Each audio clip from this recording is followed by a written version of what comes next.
गठन को प्रतिबंधित किया है। पाकिस्तान आधारित लश्कर-ए-तैयबा को प्रतिबंधित करने की घोषणा इसराइल की तरफ से की गई है। 26 से 11 मुंबई हमले की बरसी का ये मौका है और इस मौके से इसराइल ने ये प्रतिबंध लगाया है। इसराइल ने आतंकी संगठन को प्रतिबंधित किया है और ये संगठन है वो है लश्कर-ए-तैयबा। जी हां, पाकिस्तान आधारित लश्कर-ए-तैयबा प्रतिबंधित। 26/11 मुंबई हमले की बरसी के मौके पर इसराइल ने यह कदम उठाया है। इसराइल ने आतंकी संगठन को प्रतिबंधित किया। इसराइल ने आतंकी संगठन लश्कर-ए-तैयबा को प्रतिबंधित किया है। पाकिस्तान आधारित लश्कर-ए-तैयबा को इसराइल ने प्रतिबंधित किया है। 26/11 मुंबई हमले की बरसी के मौके पर इसराइल ने यह घोषणा की है, यह कदम उठाया है। और हमारे साथ इस फोन फाइल पर जुड़ चुके हैं हमारे नेशनल ब्यूरो शैलेंद्र वांगू। शैलेंद्र, ये कदम इस मौके पर उठाए जाना क्या संकेत है? देखिए विशाल, आपको बता दें कि अब से करीब 1 महीना पहले जो अटैक इजराइल में हुआ हमास की तरफ से, उसके बाद लगातार जो इजराइल है वो हमास के खिलाफ कार्रवाई कर रहा है।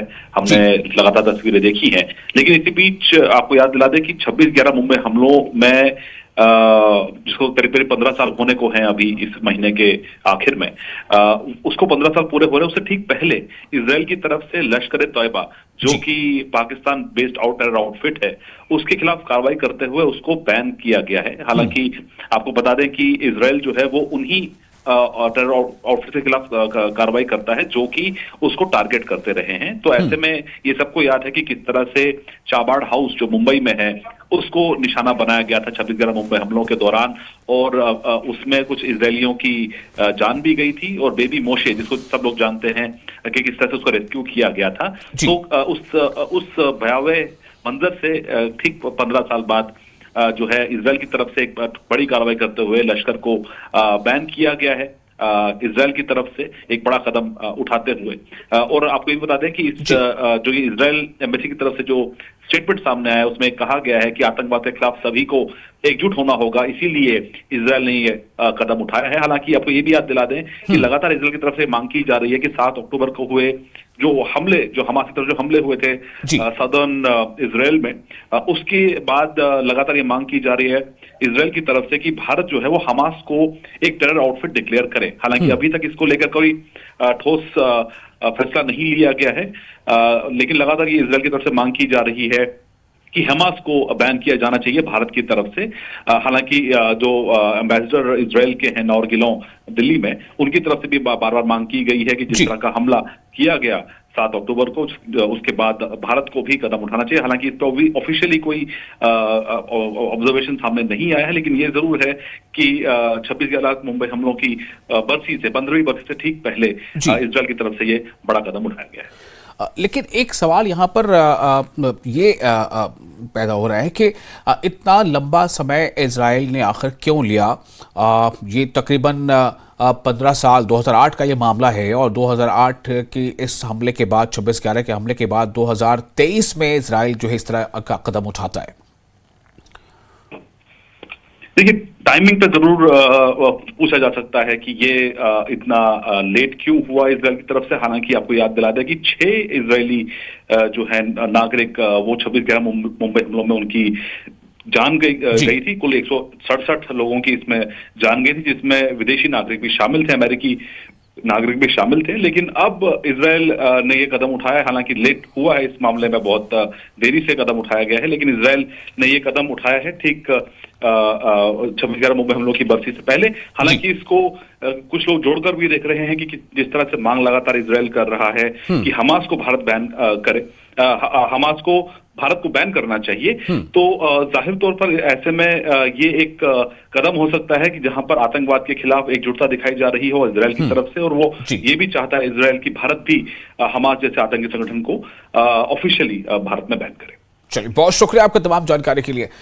तो इजराइल ने ये एक बड़ा कदम उठाया है, इजराइल की तरफ से एक बड़ी घोषणा की गई है। इजराइल ने पाकिस्तान आधारित लश्कर-ए-तैयबा को प्रतिबंधित करने की घोषणा कर दी है और ये जो किया गया है ये 26/11 की जो बरसी है उसके मौके पर ये किया गया। आपको याद होगा 2008 में जो 26/11 का जो अटैक हुआ था मुंबई में, जैसा हमारे एडिटर नेशनल ब्यूरो बता रहे थे कि उसमें किस तरह से 6 जो इजरायली भी उसमें मारे गए थे। तो ऐसे में ये एक बड़ा कदम इजराइल की तरफ से, और इसको लेकर हालांकि सवाल ये ज़रूर है कि आखिर इतना लंबा समय क्यों लगा, 15 साल लगे हैं, लेकिन ये मौका उसी अटैक से जुड़ा है और इसी मौके पर इजराइल ने यह कदम उठाया है और साथ ही ये आह्वान भी किया है कि आतंकवाद के खिलाफ एकजुटता दिखाना होगा।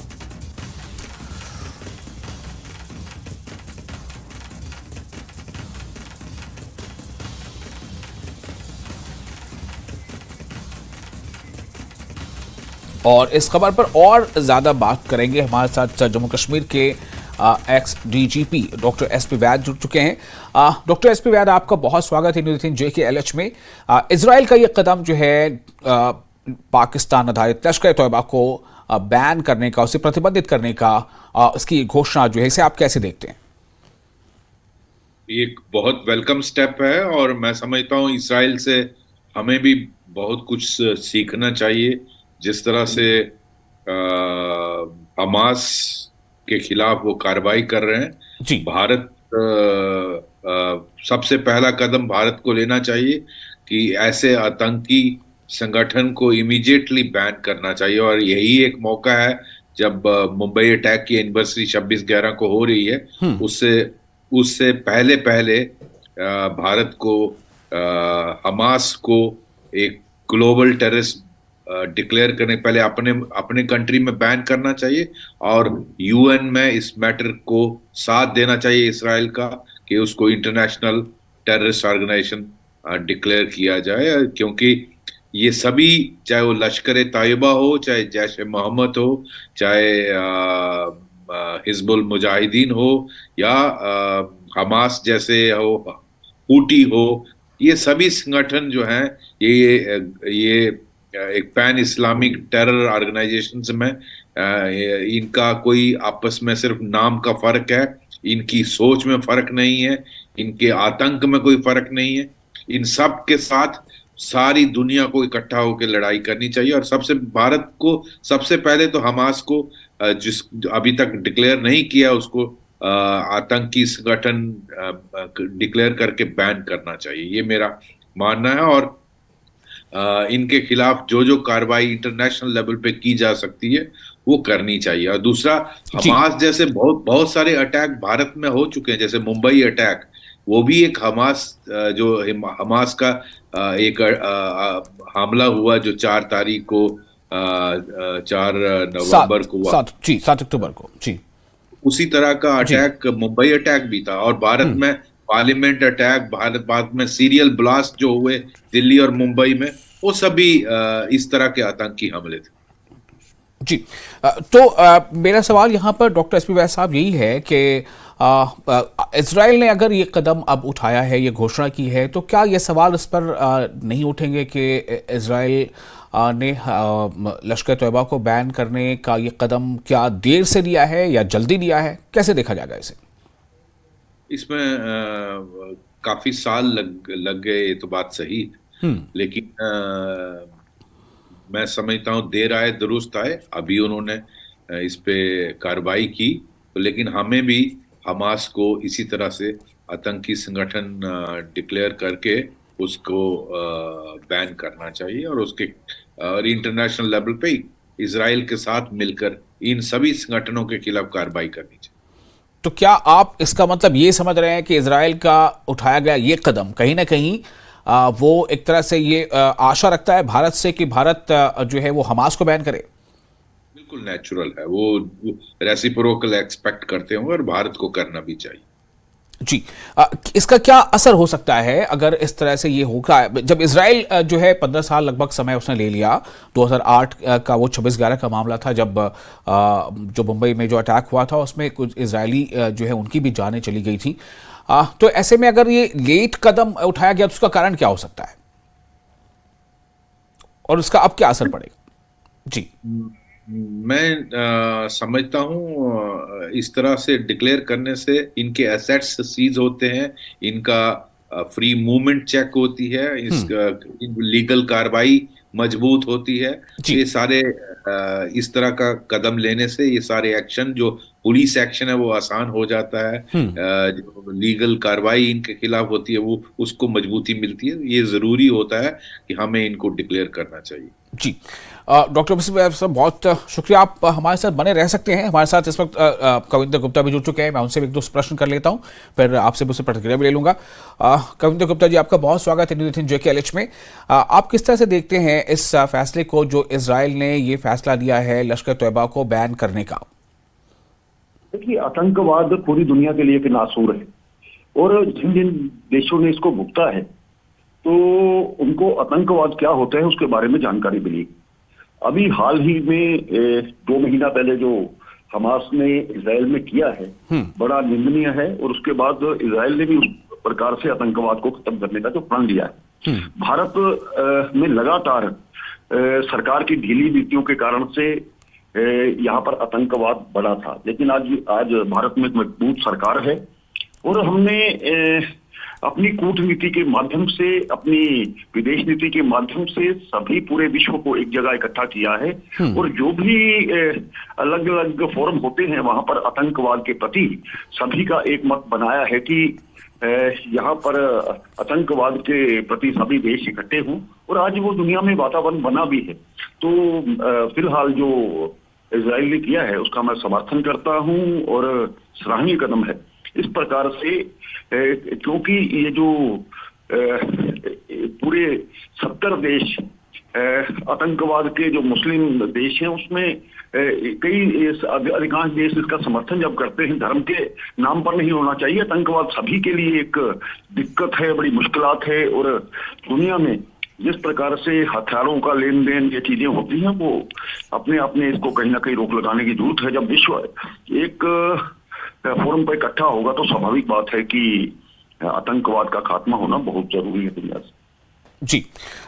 मैं वही सवाल आपसे भी एक बार करना चाहूंगा, क्या आपको लगता है कि लश्कर तैयबा को बैन करने के पीछे इजराइल को क्या मतलब कारण नजर आता है आपको?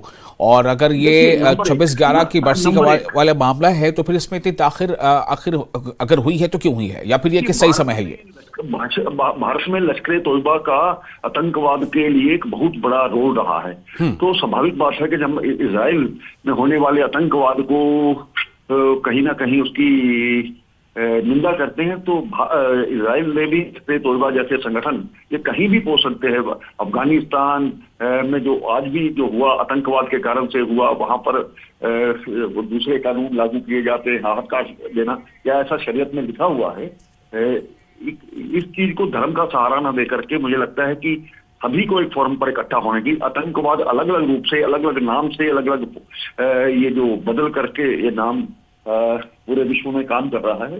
कुल मिलाकर के कौन लोग देश इसका समर्थन कर रहे हैं, आज कौन लोग इसको हथियार दे रहे हैं, इस सभी चीजों को समझना होगा और कौन लोग इसके खिलाफ है उसकी निंदा करनी। चलिए, बहुत शुक्रिया आपका कविंदर जी। और डॉक्टर SP वैद साहब, आपका भी शुक्रिया। और कविंदर गुप्ता जी भी हमारे से जुड़े थे, BJP के सीनियर लीडर हैं और जम्मू कश्मीर में उप मुख्यमंत्री भी रह चुके हैं।